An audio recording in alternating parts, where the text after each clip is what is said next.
Joining me right now is former Arkansas Governor, new Fox News contributor, Mike Huckabee. Mike, it's good to see you this morning. First, I want to get your take on your thoughts on this ceasefire. Do you think it stays?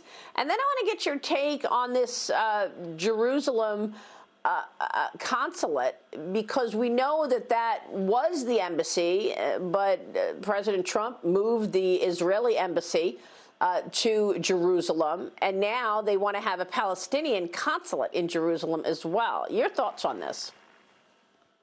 I'm less worried about the consulate than I am the bigger picture, where we're going back to a failed policy. It didn't work, and it resulted in this last war that Gaza launched against Israel. Yeah, you know, when they talk about giving money to Gaza, I got a good suggestion for them. Why don't you get Gaza to get their relief money from the same people who gave you the money to buy the rockets in the first place that you launched over 5,000 times into Israel?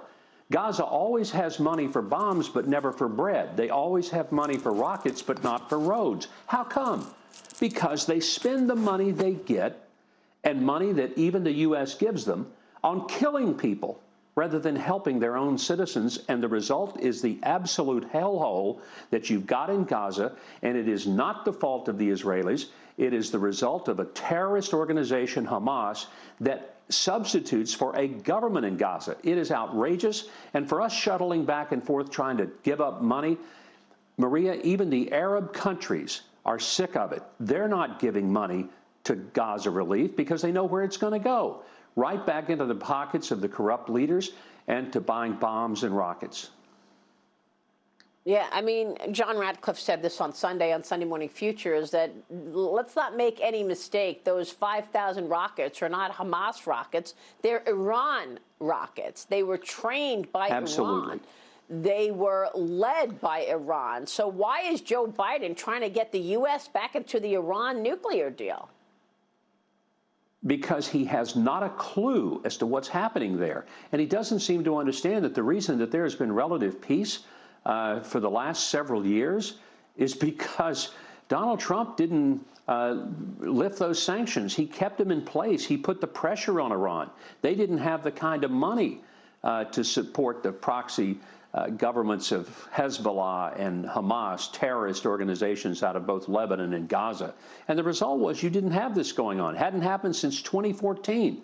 Gee, who was in office in 2014? It was Obama and Biden. So their policies failed. The Middle East was a mess.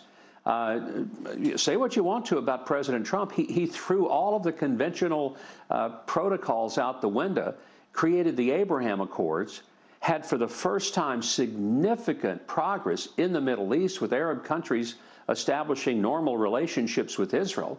He leaves, Biden comes in, and Biden knows everything, and he puts back in the same failed policies, and the results are the same. A lot of innocent people getting killed and a lot of people being put at risk. It is a stupid, stupid philosophy of how to deal with this situation in the Middle East, and I just hope somebody in the Biden administration wakes up and stops it.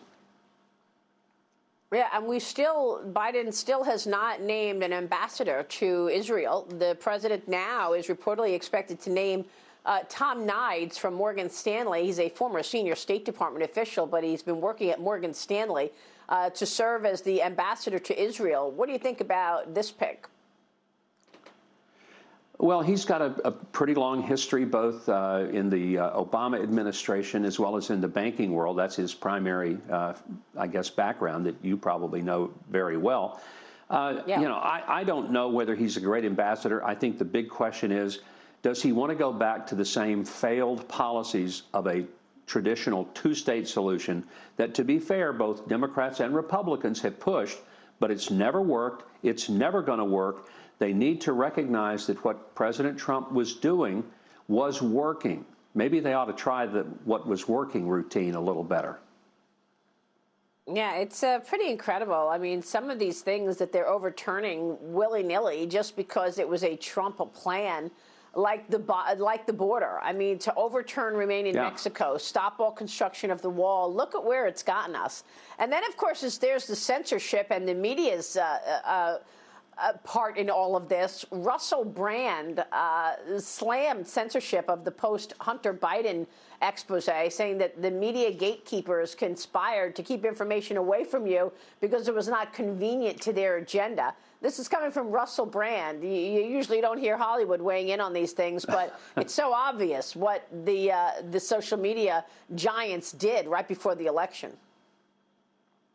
Well, when Russell Brand gives you better information and a more objective perspective than CNN, you do have to scratch your head and say, what has happened in this world when we depend upon Russell Brand for objectivity and for a more pure form of journalism than you're going to get at some of the major networks? It's just disgraceful. And I heard Joe Concha earlier today. He was spot on with the fact that ratings are tanking in many of these areas because people know that it's bull butter. They're no longer getting any kind of objective news coverage, and they're tuning it out because why even bother? Yeah, the breaking news, CNN's ratings go down the toilet, tumbling over 70% just since January, is a story out this morning on Newsbusters. All right, Mike Huckabee, it's great to see you this morning. Thank you, sir.